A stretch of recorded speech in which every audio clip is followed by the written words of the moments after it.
Thank you, Mr. Chairman. Good evening to everyone here and to all of you at home. Tonight's report is lengthy and detailed.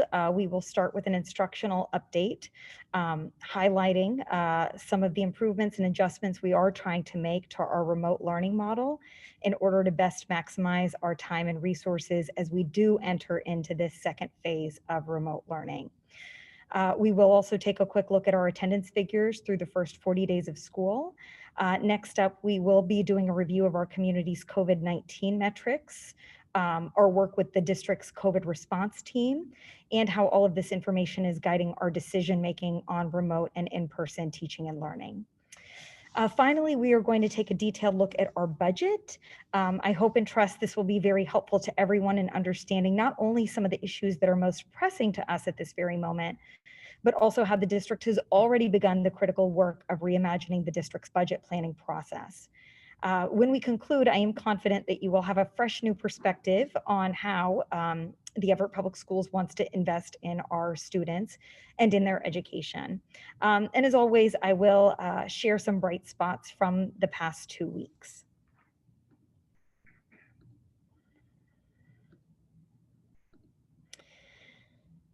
So up first are some instructional bright spots.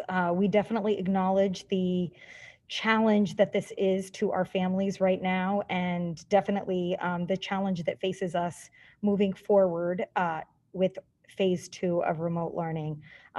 As that parent mentioned, it is extremely hard, and we're doing our best to try and figure out how we can best serve families, how we can get better feedback from families. So that was very helpful to hear from Ms. Barros, I think it was, about how we can hear from our families more in order to be able to make informed decisions. But there are some instructional bright spots we are seeing. We are starting to see the benefits of the heavy investments that we have made in training to all our pre-K to 5th grade teachers, our special education teachers, and our ESL teachers in literacy instruction curricula to target multi-grade level gains for students. We provided our new teachers with the same training and materials to ensure consistency in our literacy instruction and to foster their continued growth as literacy teachers. And in gathering feedback from teachers, we have learned that the strategies and materials we use have successfully transitioned to remote learning in Zoom. So this means that we have not had to put literacy instruction on hold until students return from in-person learning.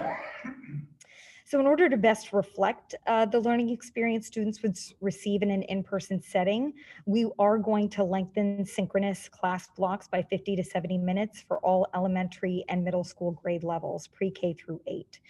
So this increase will be spread out across different subjects and classes, and principals are taking an active role in determining how to best utilize this change in their schools. The new learning blocks will go into effect on November 30th, and families will receive any updated schedules directly from their school leaders or teachers. Again, those changes would be personalized and individualized to grade levels and classes, so that's why you'll be hearing directly from your school leaders or teachers, because not necessarily all students will receive a change.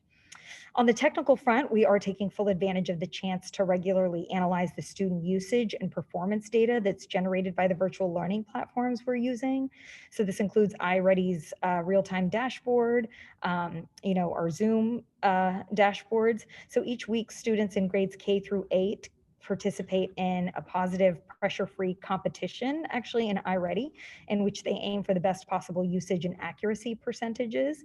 So all of this helps us closely track our student progress as we approach our mid-year assessment benchmark in January. Finally, we provided our third iteration of the SLIFE professional development program. 19 educators participated in this virtual session. SLIFE, or Students with Limited or Interrupted Formal Education, are a subgroup of our English learners, primarily in grades 7 through 12. These students need teachers with a heightened awareness and clear understanding of their unique learning profile. And this professional development does help teachers with this critical work. Last week, our talented family liaisons and EHS TV crew teamed up to produce videos on internet and computer safety. So the videos are posted in English, French, Haitian Creole, Portuguese, and Spanish. The idea originated from a video that Middlesex County District Attorney Marion Ryan distributed, which we posted on our website, and which included great advice for our families. Indeed, cyber safety right now is an important issue under any circumstances, but even more so during a year in which students are relying on the internet so much for their education. So we decided to pick up on DA Ryan's theme and create our own videos that feature general information and tips, but also visuals and specific information about the products and platforms we are using here in Everett.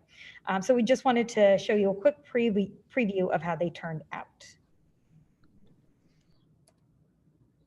First and foremost, let's quickly identify the online and digital platforms, products most commonly used by the teachers during e-education. Clever, Google Classroom, Zoom, ResKids, iReady, Footsteps to Brilliance, BrainPop, ClassDojo, ExtraMath. This is not a complete list, but you should be aware that these are the platforms most commonly used by the teachers across all grade levels.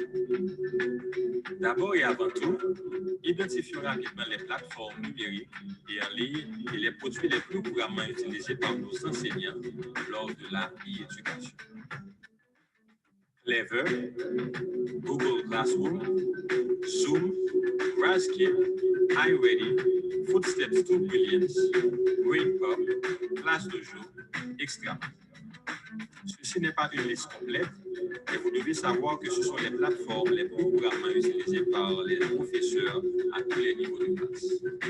En primer lugar, identifiquemos rápidamente las plataformas y los productos en línea y digitales que nuestros profesores utilizan con más frecuencia durante la educación virtual. Clever, Google Classroom, Zoom, ResKids, iReady, Footsteps to Brilliance, BrainPop, ClassDojo, ExtraMath. Esta no es la lista completa, pero debe tener en cuenta que estas son las plataformas más utilizadas por los maestros en todos los niveles de grado. Tout d'abord et avant tout, nous avons bien vite identifié les plateformes digitales en ligne à produits que les professeurs utilisent plus souvent pendant l'éducation. Nous avons Clever, Google Classroom, Zoom, ResKids, iReady, Footsteps to Brilliance, BrainPop, ClassDojo, ExtraMath. Ça, c'est pas une liste complète, mais on reconnaît que ça aussi une plateforme que les professeurs plus utilisées plus souvent dans tout niveau de classe. Stranger danger. The information we share online is like a puzzle. The more information we share about ourselves, the easier it is for strangers to know where to find us. So when you tell your children, do not talk to strangers, we need to stress this applies on internet as well in public. Do not send pictures to anyone online. Students should immediately inform an adult if someone asks them to take a picture, to go ahead and send them photos. Students should also let an adult know if there's anything that anybody says, such as make a phone call, meet me in person, reveal personal information about themselves or their family. They should never share their home phone number, school information, address, or personal information with a stranger. Tenha cuidado com tudo que você posta online. Uma vez que você posta alguma coisa, fica muito difícil de apagar. Tudo que você posta deixa um rastro. Essas são coisas que o Departamento de Admissão de Universidades e empregadores podem ter acesso. Um alerta. A informação que nós compartilhamos online é como quebra-cabeça. Quanto mais informação a gente posta, mais fácil fica para o estranho nos encontrar. Portanto, quando falamos com nossos filhos não conversarem com estranhos, precisamos ter certeza que isso também se aplica a pessoas da internet. Não mande fotos para ninguém online. Alunos devem informar o adulto imediatamente. Se alguém pedir para eles tirarem fotos ou mandar fotos. Alunos também devem avisar um adulto. Se alguém pedir para eles ligarem, encontrar pessoalmente ou revelar informação pessoal ou sobre a família. Nunca compartilhe seu número de telefone, escola, endereço ou qualquer informação com um estranho.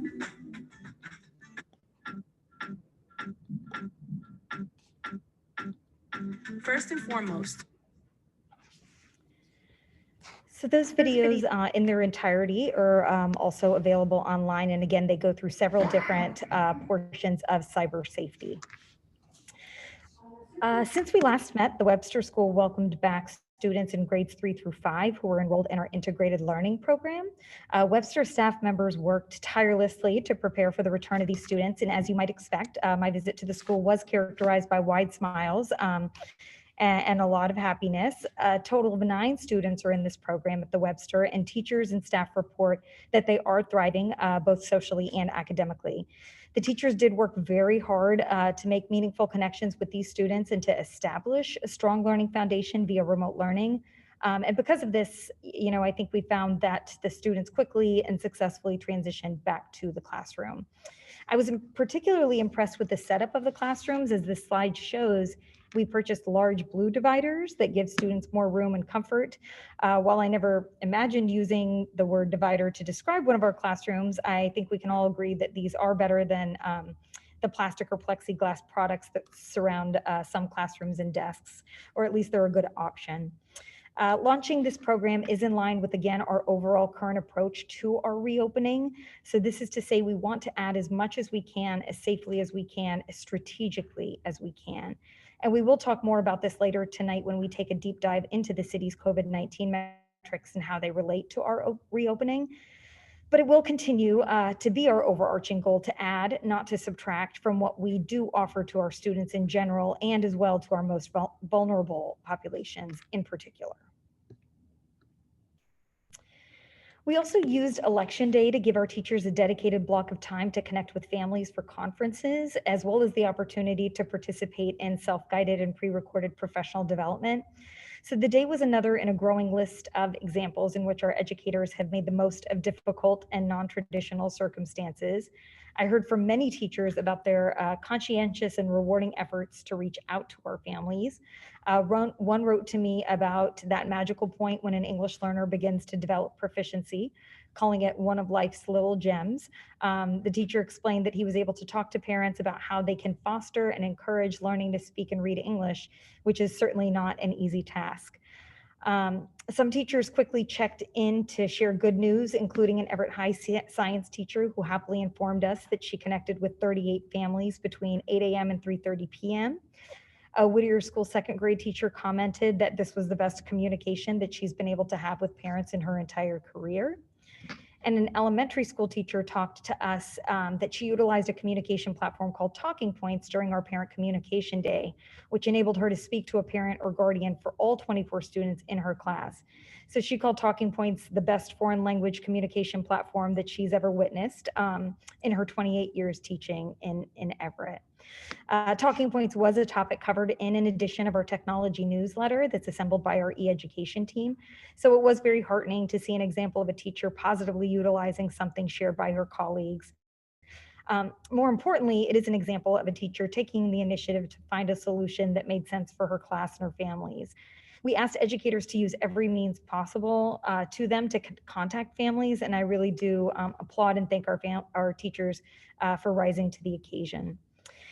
We even had students joining the effort to make our Communications Day a major success. An English learner level 3 fifth grader at the Whittier School created a Zoom meeting to help a classmate access a meeting with her literacy interventionist. So, that was an incredible example of collaboration and compassion.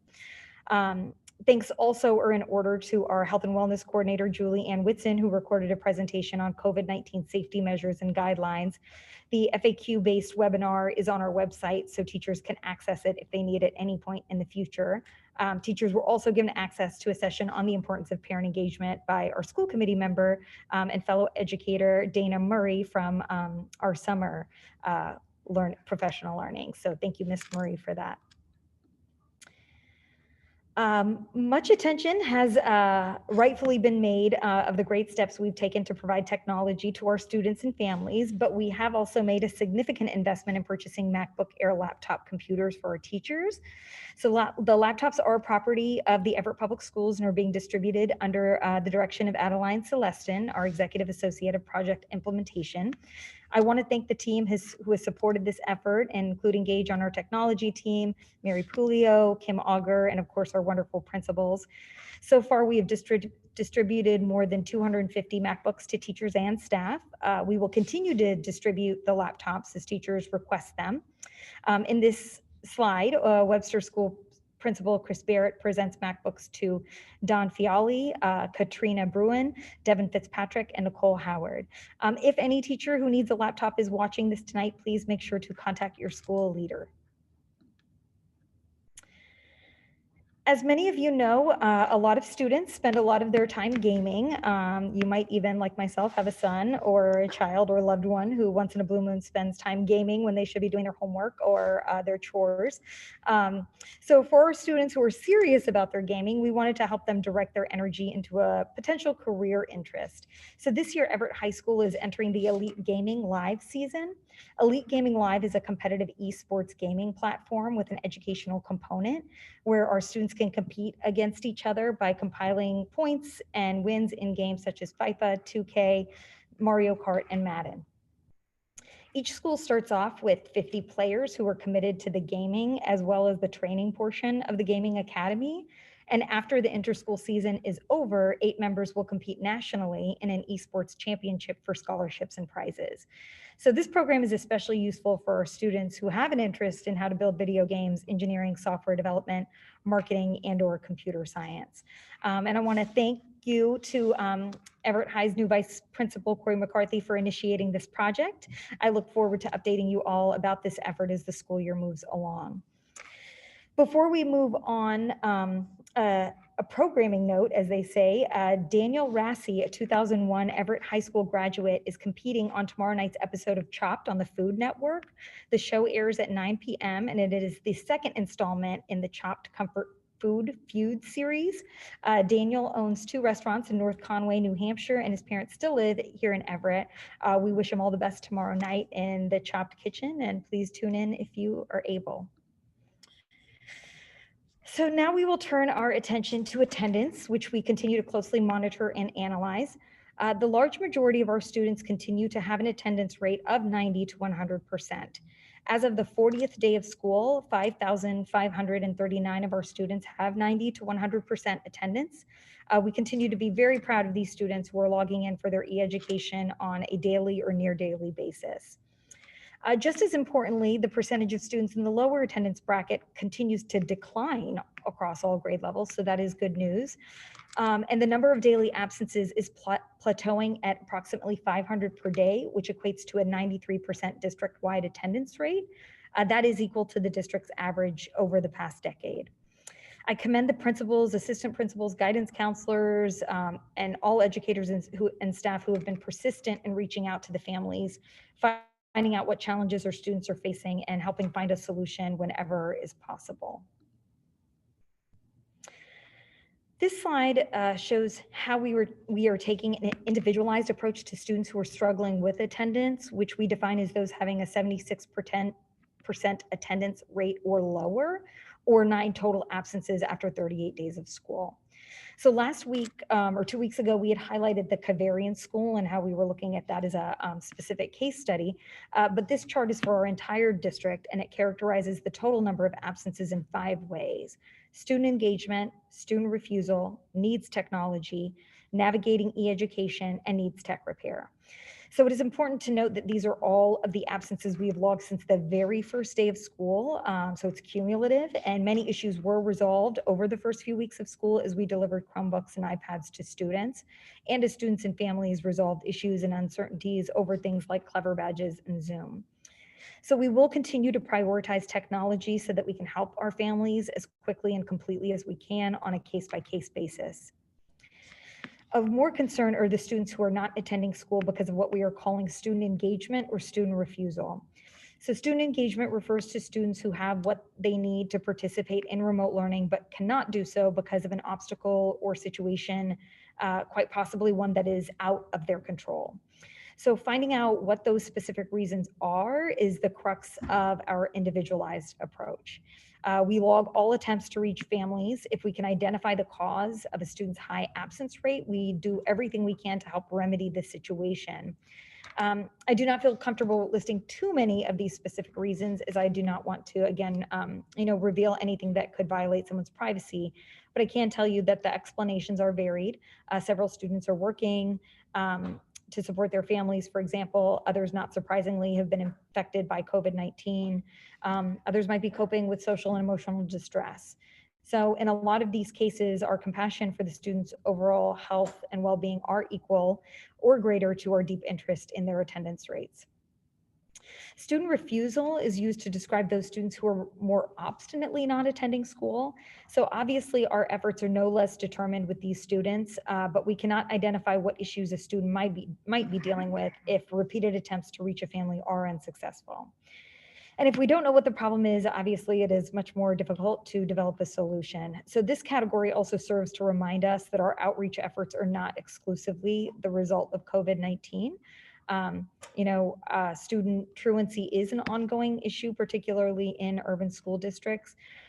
Unfortunately, returning students to school for in-person teaching and learning will not eradicate this problem, but it is one that we will continue to look at and chip away at over time with really targeted interventions and specialized support for these students.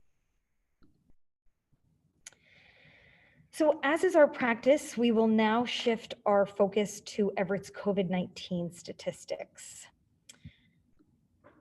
which remain very high and which continue to sit in ranges that do demand great caution. So this chart, which we update every 2 weeks, shows that Everett's daily incidence rate does continue to spike upward, and that the last 2 weeks in particular have shown a particularly sharp rise. In green is the rate per 100,000 people, and the orange shows the number adjusted for Everett's population. In both cases, the trend is going in the wrong direction. The numbers in recent days have been noteworthy. From November 11th through November 16th, Everett's daily report of new cases ranged from 33 to 39 people, and the daily reports are showing positive cases among all of our age groups. So obviously I am aware, as all of you are aware, that Governor Baker and the Department of Elementary and Secondary Education, or DESE, is strongly pushing districts to bring as many students back as possible for in-person teaching and learning. New metrics and guidance have been introduced by DESE to encourage this. This understandably creates some confusion and gives rise to competing views of how to approach learning as the pandemic continues. And while we would not dispute the intent of the state's new messaging and calculations, we have no doubt that we are making the right decision in resisting the temptation to bring students back in very large numbers. Every community has its own COVID-19 data to consider, and every school district is responsible for successfully and collaboratively addressing all of the competing interests, including requests from teacher associations, staffing and budgeting challenges, and building and maintenance issues as well. So, put another way, we do not believe that the state's new COVID reporting practices should necessarily direct our decision-making solely, not today anyway, where we stand with our COVID numbers. So right now we are heavily leaning on our COVID response team, which includes locally based doctors and professionals who are attuned to the circumstances we're facing as a school system and as a community. So I introduced this group at the last school committee meeting. This group held our latest virtual coronavirus roundtable late last week. And the response team reaffirmed our decision not to start hybrid learning today as we had originally planned. So the charts we will share with you now will illustrate why we have been able to reach such a strong consensus.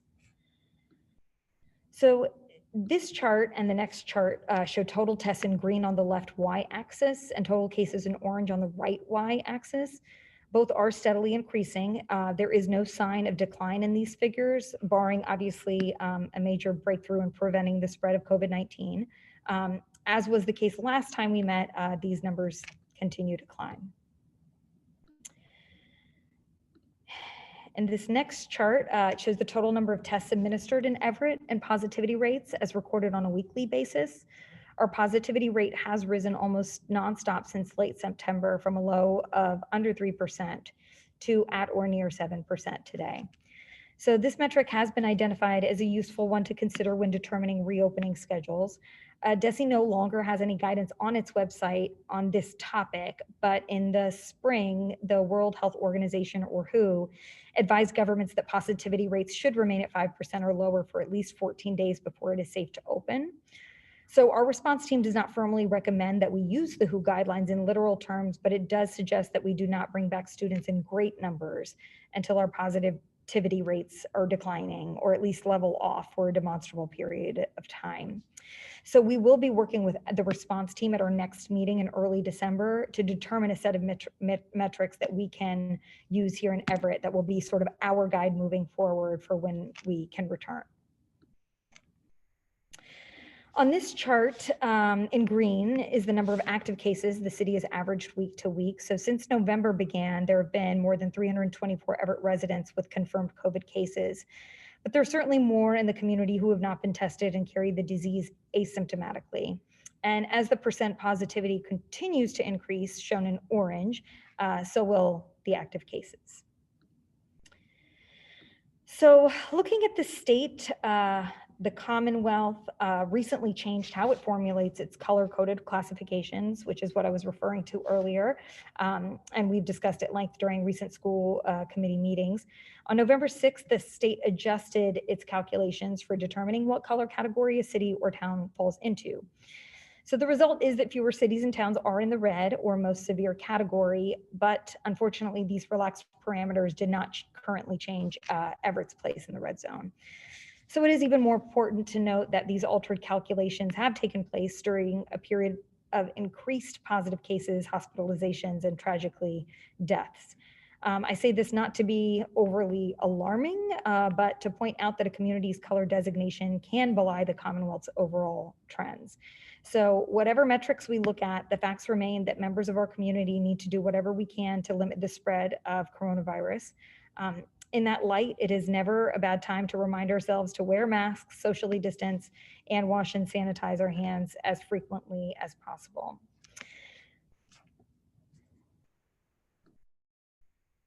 This next chart shows how the number of color-coded cities has changed since the state sort of changed its metrics.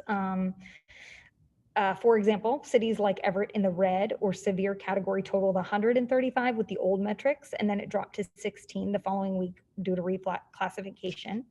Now it's back up to 30 with further increases expected. Despite the overall variation of total cities and towns in each category, the number of cases, hospitalizations, and deaths have been consistently increasing at greater rates across the state. And here you'll see of the 365 cities and towns in Massachusetts. Next slide, please. Thank you. These are the 30 in the red category. Everett has the 8th highest of new cases per day, denoted by the arrow on the chart, putting us in the deepest red of red Massachusetts communities. Also to the point of the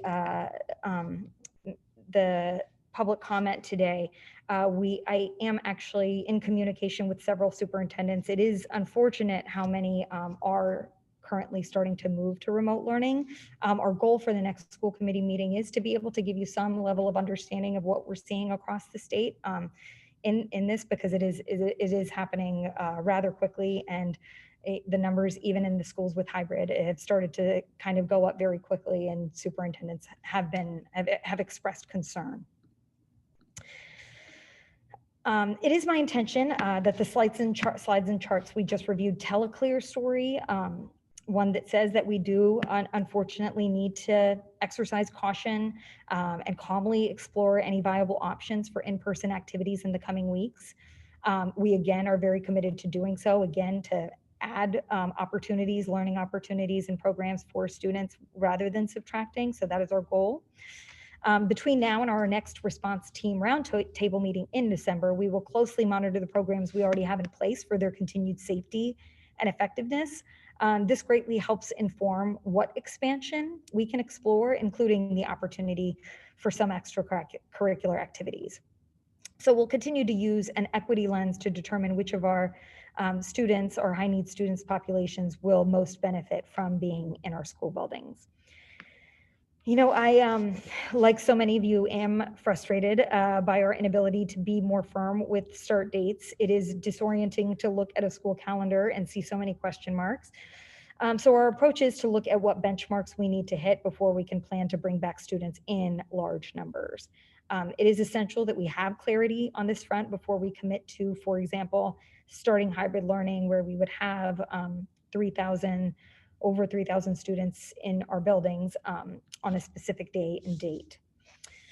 Another key component to our planning is the outfitting of our schools. So as we plan for students to return to our buildings, we will consider what materials and services make the most sense.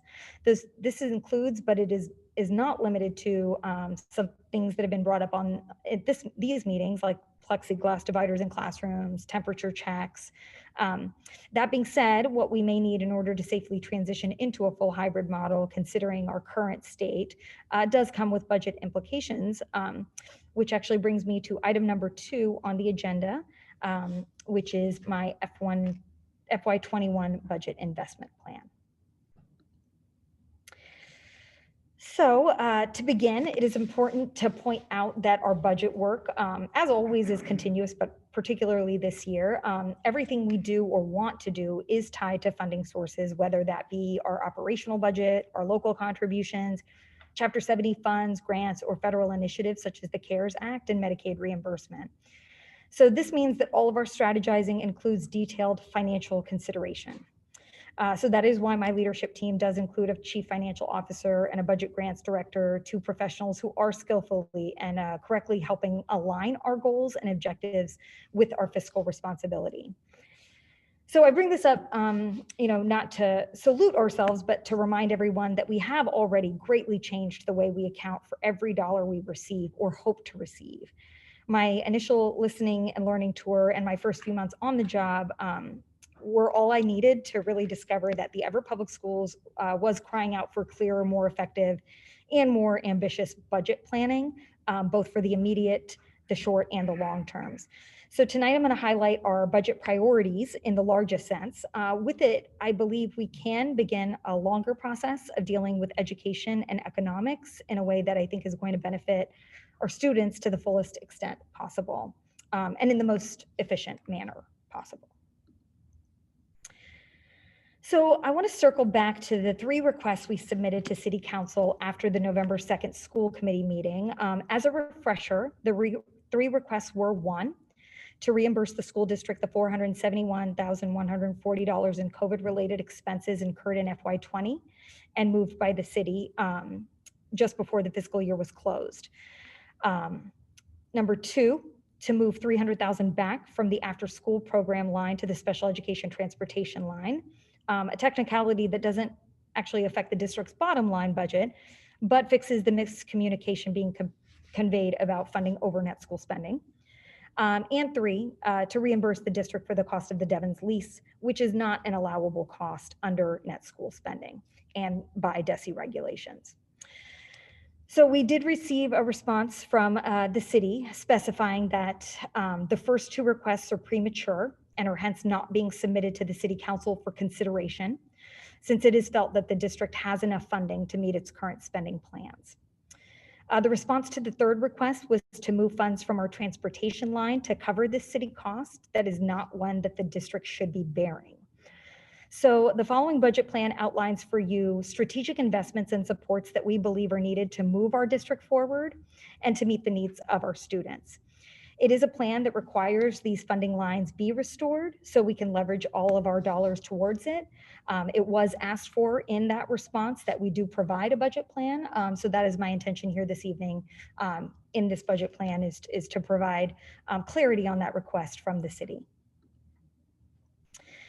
So I'd like to highlight a snapshot of our current budget. So as you can see, more than 75% of our budget does go to salaries and benefits for our district's most valuable assets, which are of course our teachers, our staff, our administrators. If we focus solely on the non-personnel costs, our largest cost drivers are special ed out of district tuition, transportation, and facilities and maintenance. So this is essentially a maintenance budget, a budget that represents the district keeping metaphorically keeping the trains running without any cushion for strategic investments to help raise the bar on student learning. So the funds we have for discretionary spending is a little more than 8%, which is mostly used for supplies and contractual services, especially this year as we have so many contractual services for online learning platforms. In this next slide, you'll see a slide I know you've seen before, our district's per pupil expenditures, which is one I know you've seen a number of times. This information is from the DESE website, which is based on district's year-end reports. So these calculations show all school operating expenditures, including general funds and grants. So we compare ours to similar nearby districts. The state average is 17,149. So that is that red line that you see, while our per pupil expenditure is 14,682.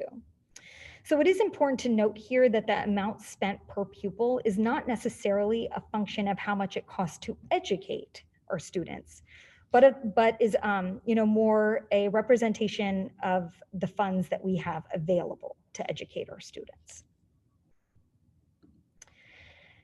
We do believe an increase in per pupil expenditures would lead to an improvement in student performance. With greater resources come greater opportunities for creativity and ambition. I have heard from school leaders and from members of the community that we need more support for our students. So using the same communities for comparison as in the previous chart, Everett's academic performance as reported by DESE shows that too many of our students are not meeting or exceeding expectations in math and English language arts. So again, while I do not intend for this chart or any standardized test chart to summarize our district's academic performance in totality, it is definitely instructive data that we do want to look at. Our best percentages are good, but they are not high enough, and our worst percentages are too low, and we should be doing better for our students. It would be impossible and irresponsible to look at this performance data in our budget and not think long and hard about how and why the two might be related. So our budget planning and execution aims to extend above and beyond our core obligations. So we are maximizing and leveraging every single dollar to make targeted investments in our students, our educators, and our families. We can accomplish this by something as straightforward as tirelessly pursuing grant funding to take a deep look at our resources and, whenever possible, redirecting funds in a strategic and impactful manner. So on this front, we do have some accomplishments we are incredibly proud to highlight and which show that this district has started sort of a new era in regards to drafting budgets. So we have invested $2.8 million in meeting the technology and curriculum needs of our students during this unprecedented foray into remote learning. This does include a wide range of things from purchasing Chromebooks and iPads for students to purchasing Zoom licenses and the learning platforms that encompass our e-education framework. We did allocate $1.2 million for supports that we identified through collaboration with the Everett Teachers Association. This included professional development aimed at culturally and linguistically sustaining practices, document cameras to assist with online learning, and the aforementioned laptops. Finally, we dedicated $1 million to directly help our families. The bulk of this was used to create our family liaison positions, which are filled by our bilingual or trilingual individuals who have quickly become an integral part of the way we communicate with and assist parents and caregivers. Additionally, we purchased telephonic interpretation services that support conversations and meetings in any language. We were also thrilled that the city followed our lead in making a similar investment into telephonic services. It is our intention that with any and all investments we make into our schools, that they will positively impact our students and families, but also our city as a whole. Of this $5 million, $1.2 million is eligible for CARES funding, and we have made the necessary request to the city to receive those funds. Until we receive that reimbursement, we will carry these investments as part of our costs. This will, of course, eat into our regular costs and require us dipping into other revenue streams. We have been assured that we will be receiving our FY21 reimbursement, and we again hope that we will receive the FY20 reimbursement. And so me and my budget team have developed an initial investment budget plan. It is a living and breathing document, not a static list of numbers and costs. It is a changeable document that will meet the evolving needs of the district and our staff and students. This document is an essential first step in building a world-class district for each and every one of our students. So our ambitions are great, and our needs are significant. Our student body is very diverse and their needs manifold. To reach our ambitious goals, we are adopting a whole child approach, which we believe to be the best way to successfully and transparently put every available resource towards the needs of our students and families as aligned to our core values. So what is the whole child development? So it is an approach that supports all areas of students' development and learning, from social and emotional well-being to cognitive skills to core academic areas. So it is a powerful way to encourage children's learning and thinking by being responsive to their interests and abilities and allowing them the opportunity to deepen their natural curiosity and their eagerness to want to discover and learn more. A whole child approach to education does depend on policies and practices and relationships that ensure each and every one of our students is healthy, safe, supported, and engaged in their education. So we envision 5 components to the EPS concept of whole child development. One component is rich instructional experiences. So this does mean developing a well-rounded curriculum that is culturally and linguistically sustaining and that features a range of subjects, including arts, sciences, physical education, and languages. A second component is positive developmental relationships. So we do need to aid and assist the growing number of children who are experiencing adversity in the form of poverty, homelessness, food insecurity, learning obstacles, or lack of health care. All of these factors are interconnected, and we need to develop flexible systems of supports for our students and our families. A third component is environments filled with safety and belonging. So this aims to develop our students' social and emotional skills, teaches them how to manage stress, and fosters skills like collaboration and empathy. Fourth are integrated supports. So this means providing equal opportunities to all of our students, including extracurriculars and our enrichment programs. And 5, intentional development of mindsets and skills. So for a student to develop their interests, their education needs to provide a very safe environment in which they can participate in new activities and be exposed to different topics. So you've seen these many times before. These are my core values, which are to integrate, access, empower, and cultivate. I've used these as my guideposts for my decision-making and my priority building since I've been here, and ultimately my budget creation. I do think it is clear that these core values are ideally aligned to the whole child development. So in the budget plan, we are outlining, it is a multi-year one, and you will see how each investment is aligned to not only one of the core values, but also a tenet of this whole child philosophy that we are adopting. So year 1 seeks to address schools with all remote learning needs and layering on tailored supports. Each investment is focused on building a system that's designed to help all students thrive. It's important to note that this plan includes what we need for our core basic needs to ensure the safety and health and well-being of our students. So we are including those basic needs, but we're also building on those basic needs with the tailored supports that can ensure students are engaged, are motivated, and are prepared for success. So for example, you'll see on here under health and safety, what we believe to be our core needs if we were to return to school, which are air purifiers, air quality tests, and even pool testing, which we have talked about in previous meetings. Year 2, we seek to enhance and expand these strategies. So this is an intentional approach to scale up and sustain these programs over time to provide authentic, relevant, and engaged learning experience for all of our students.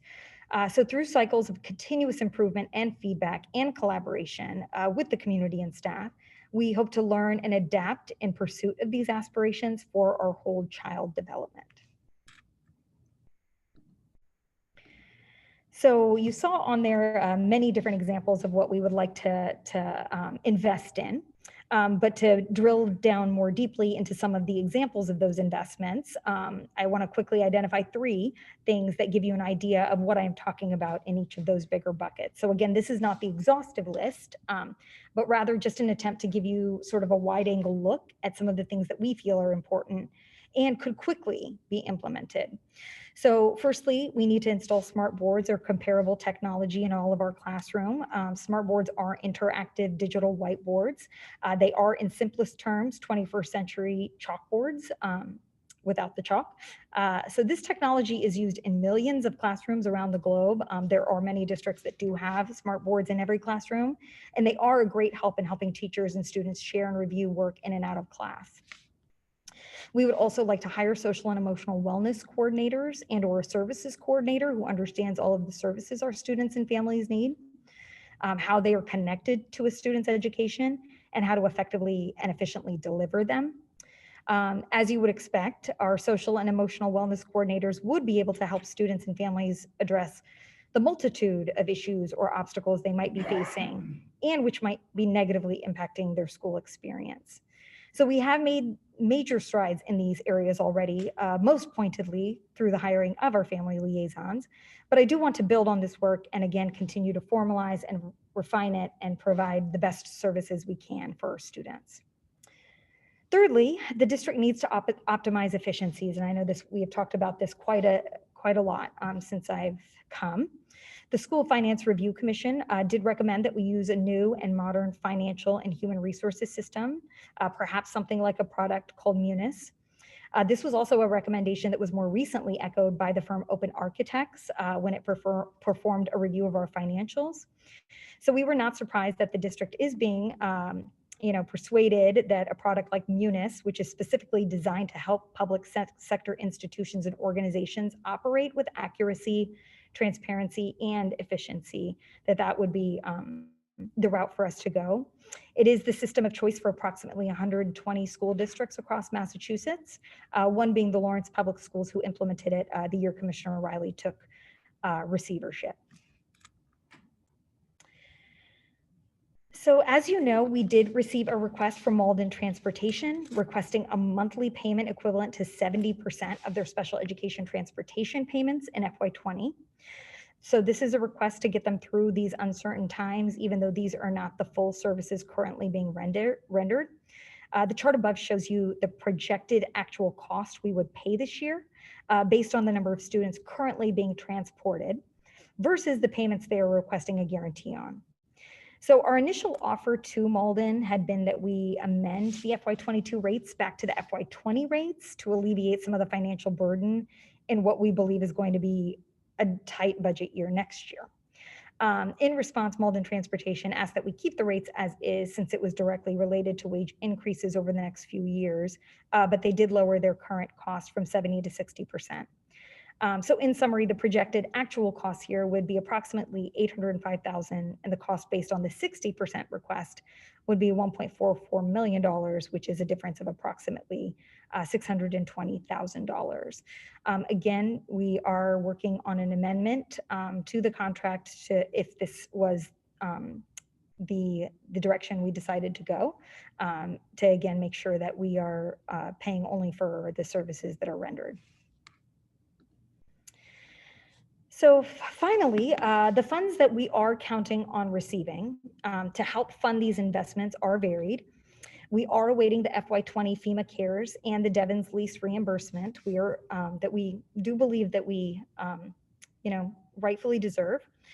In addition, we do plan on redirecting the savings from non-transport of students this year. So this totals $4.117 million. If we do move forward with Malden Transportation's 60% request.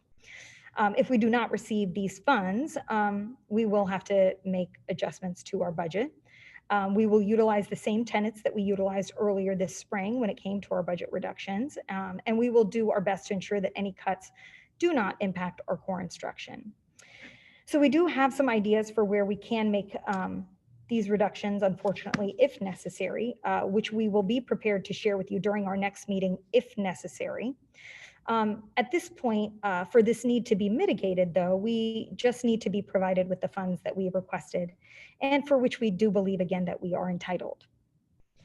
So I just want to end with this. At the last meeting, we were told that all we need to do, by the city is that if we had needs, simply to ask. So we are asking. We actually did ask at the last meeting, and unfortunately we were refused. So we were also asked in the response for a budget plan, which is why tonight, again, I have provided a plan to show that any funds that we have will be appropriately spended. However, I want to emphasize that the FEMA funds were ones for which we already provided documentation of our spending. So there doesn't need to be a budget plan for those. The reason the city received those funds is because we as a school department provided the receipts and the proof of spending. So the city received them because of us and is now refusing to give them to us. And while, it was said that we only need ask, that clearly hasn't been enough.